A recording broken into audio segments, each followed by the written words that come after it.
Here lately, I've been struggling to process a single thought at any given time. Used to be quite the multitasker, but my brain is busy with different things. So I thought tonight I'm not even going to give you a single thought. I'm going to talk to you about a single word. It's a small word, but it's loaded with nuance depending on who you are, where you are, and when you are. And the Bible tells us a lot about that word. In 1823, in our culture, and that's what I'd like to show you is the cultural and historical and biblical aspects of this meaning, there was an opera in 1823 from which we derived a phrase in the English language, "Home, Sweet Home." It actually became an extremely famous song in our, I guess you would say, folk realm, although it seems kind of obscure. I didn't think I would know the melody. It's 200 years old. Turns out I knew the melody and I knew this song. And in 1939, a full 16 years later, Dorothy clicked her heels together and said, "There's no place like home," to that song playing in the background on the violin. So it had staying power, that 116 years.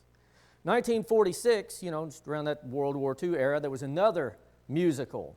And the meaning kind of changed a little bit. It says, home is where you hang your hat. That's how we're going to define home. Maybe not quite like Dorothy did. In the first century, if you want to go really far back, there's a guy named Pliny the Elder who is attributed to the phrase, home is where the heart is, which comes maybe a little closer to our first century meaning of that word.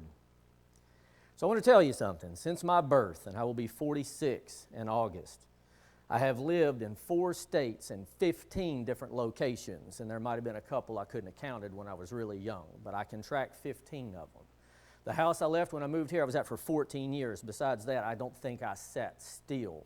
So don't ask me what my definition of home is. I'm looking for one, okay? On that note, I recently met a man, some 75 years old, who has essentially had the same home place for his whole life. And his home has a very special meaning to him, and he shared that with me, and I appreciate it. And that gives a real meaning to going back home, doesn't it? Yeah. And I don't have that, but I understand the sentiment. The man that wrote that opera in 1823 didn't have home or a home place, but he felt that sentiment of what home ought to be. So there's many different definitions of the word home, and to be sure, a house does not constitute a home. Sam's excited right now about a house. I'm excited for him. But it takes more than a structure to make a home. So what is a home, right? I'm going to define it, as what I've read and tried to study here, as a dwelling that has a sentimental atmosphere. It has an atmosphere. It's what the people bring to that structure. It's the way they live together inside that structure that really makes the home. That's why your heart is there. That's why you can hang your hat there. I used to tell Lena all the time, I'll go into the world, I'll face the chaos and the madness of the public and the people and the rudeness and the traffic, but when I come home, this is my sanctuary. I want my peace at home. I'll fight my wars out there, but when I come home, just let me have my peace. But many people don't experience a warm feeling when they think of home. There are many children who are abused. There are many children who run away from home because home is not a place they want to be. Their definition of home is not even my definition of home or other people's definition of home. It's not a place that they want to be. It is not a place that they feel loved or that they feel safe. So to some people, going home brings joy, but others it brings the opposite. And still others, I imagine, they have no sentiment about home at all.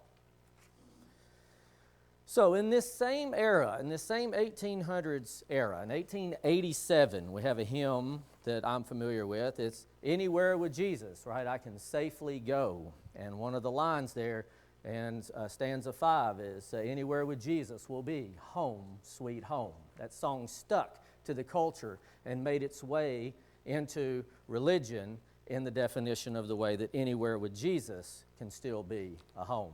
Paul and Silas were in a prison, and they were singing. and they were at home with Jesus. Oh, Paul would stay with you if it's a needful thing, but I had rather be with the Lord at home. Not too long after that, in 1892, was another hymn called Lord, I'm Coming Home. There's you a different definition of home. So that hymn takes me to the prodigal son who came to himself after all of his riotous living and said, you know what, it's time to go home. Well, let's be thankful he had one to go to, a place that could set him straight, get him on his feet, and make him right. Solomon wrote about the man at the end of life, right, going to his long home. That would make this the short home, right? We're not here too long, right? The vapor, as the flower, as the grass. Paul spoke of a house not made with hands, right? Eternal in the heavens. That's a different kind of house than we have here. Probably one of my personal favorites, King David, Psalm 23. Surely goodness and mercy shall follow me all the days of my life, and I will dwell in the house of the Lord forever. He wanted to go home. So Jesus gives me that ultimate definition that ties all these together. When he's looking at his core group of disciples and he tells them, I'm going to go and prepare a place for you. And he says, and there's a lot of translations of this verse, but I'm very fond of this one and I prefer this one. In my Father's house, there are many rooms. That's all I want. Some places interpret that as just a dwelling, very generic term. Some translations give you mansions. That mansion on the hilltop over there, that may be for somebody and they may want that. But I want to be under the roof with my Father, knowing that down the hall is the guy that can, take care of the bad guys and the provision and everything. That gives me a sense of home that I think I always wanted to have. So a room in the Father's house is a thing, that's an idea that I like. That to me is a warm and sentimental atmosphere. No worries, no fears, no sorrows. What do you got then? Love, joy, peace, and those treasures, we've laid up in store, right? Remember what Jesus said about that? Is it you lay up your treasures in heaven, no moth, no rust, no thief to break in and steal, safe place, right? But Jesus also said where a man's treasure is, there will be his heart also, which ties to that Pliny the Elder, right? Home is where the heart is. So if you don't have a home worth your heart here, or you know somebody that doesn't, you might enlighten them and let them know that somewhere there's a home for the heart, a home of the soul, as another hymn says.